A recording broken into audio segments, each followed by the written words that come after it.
ಗ್ರಾಮ ಪಂಚಾಯತಿಗೆ ನಿಮ್ ಗ್ರಾಮ ಪಂಚಾಯತಿನ ಯಾವ್ದು? ಕೊಡಗೇರಿ ಗ್ರಾಮ ಪಂಚಾಯತಿ. ಹೌದಾ? ಸರಿ ಬಾ, ಏನ್ ಹೇಳು ನನಗೊಂಚೂರು ವಿಷಯ. ಅಲ್ಲ ಸರಿತ್ರಕ್ಕ, ಪಂಚಾಯತಿಗೆ ಅಂತಲ್ಲ ಯಾಕೆ? ಕಂದಾಯ ಕಟ್ಟಕ್ಕೆ, ನಮ್ಮನೆ ಕಂದಾಯ ಕಟ್ಟಕ್ಕೆ ಅಂತ ಹೋಗ್ತಾ ಇದೀನಿ. ಯಾಕೆ ನೀನ್ ಕಟ್ಟಲ್ವಾ? ನಾವ್ ಯಾವ್ದು ಗೊತ್ತಿಲ್ಲಪ್ಪ. ಏನಂಗಂದ್ರೆ ಪ್ರತಿ ವರ್ಷ ನಮ್ಮ ಆಸ್ತಿಗೆ ನಾವು ಕಟ್ಟೋ ತೆರಿಗೆನ ಟ್ಯಾಕ್ಸ್ ಅಂತ ಕರೀತಾರೆ. ಯಾಕೆ ನೀವ್ ಕಟ್ಟಲ್ವಾ? ಅಯ್ಯೋ ಇಲ್ಲ, ಅದ್ ಯಾವಾಗ ನಮ್ ತಾತಿನ ಕಾಲದಲ್ಲಿ ಕಟ್ಟಿದ್ದು, ಭಾಗ ಆದ್ಮೇಲೆ ಎಲ್ಲ ಅವ್ರವ್ರು ಬಾಡಿಗಿದ್ದಾರೆ. ಈಗೇನೋ ಅದೆಲ್ಲ ನಮ್ಮ ಮನೆಯವ್ರು ನೋಡ್ಕೋಬೋದಪ್ಪ. ಹೌದಾ?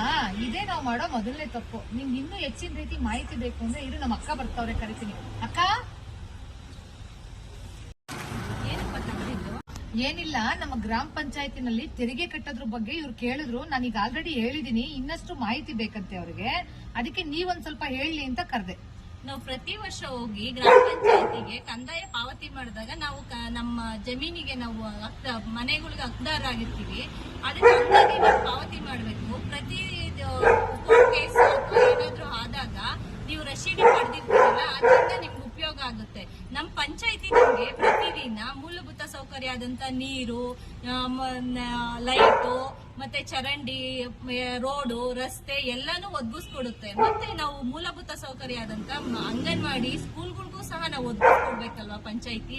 ಹಾಗಾಗಿ ನಾವೆಲ್ಲರೂ ಹೋಗಿ ಕಂದಾಯನ ಪಾವತಿ ಮಾಡಿದ್ರೆ ಪ್ರತಿ ವರ್ಷ ಗ್ರಾಮ ಪಂಚಾಯತಿಯಿಂದ ನಾವು ಸವಲತ್ತುಗಳನ್ನ ಪಡಿಬಹುದು. ನಾವು ಕಂದಾಯನೇ ನಾವು ಕಟ್ಲಿಲ್ಲ ಅಂದ್ರೆ ಮತ್ತೆ ಗ್ರಾಮ ಪಂಚಾಯತಿ ನಮ್ಗೆ ಹೇಗ್ ಕೊಡುತ್ತೆ ಸವಲತ್ತುಗಳನ್ನ?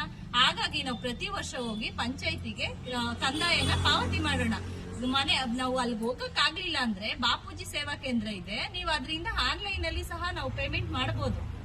ಇದೆಲ್ಲ ವ್ಯವಸ್ಥೆ ಸವಲತ್ತುಗಳು ಪಂಚಾಯತಿಯಲ್ಲಿ ಇದೆ. ಹೌದಾ? ಇಷ್ಟೆಲ್ಲ ಅನುಕೂಲ ಇದೆಯಾ?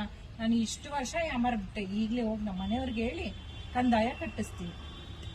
ಕಂದಾಯ ಪಾವತಿದಾರ, ಗ್ರಾಮ ಪಂಚಾಯತಿಯ ಅಭಿವೃದ್ಧಿಯ ಪಾಲುದಾರ. ಬನ್ನಿ ಎಲ್ಲರೂ ಪಂಚಾಯತಿ ಟ್ಯಾಕ್ಸ್ ಕಟ್ಟೋಣ.